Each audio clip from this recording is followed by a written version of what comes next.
विरोधी पक्षांकडून 70 कोटी महिलांचा विश्वासघात करत विधेयकाची भ्रूण हत्या। विरोधी पक्षांचं समाजसुधारकांच्या विचारांवर तांडव। पत्रकार परिषदेतून मुख्यमंत्री फडणवीसांचा हल्लाबोल।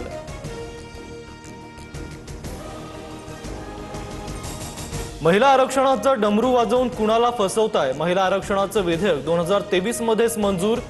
जुन्या ट्विटची आठवण करून देत संजय राऊतांची मुख्यमंत्री फडणवीसांवर टीका। काँग्रेस, ठाकरे सेना आणि पवारांच्या राष्ट्रवादीचा महिला विरोधी चेहरा उघडा पाडू। मुख्यमंत्र्यांचा घणाघात। महिला आरक्षणासाठी 1 कोटी महिलांच्या सह्या गोळा करणार। फडणवीसांकडून राज्यव्यापी जनजागृतीचा निर्धार।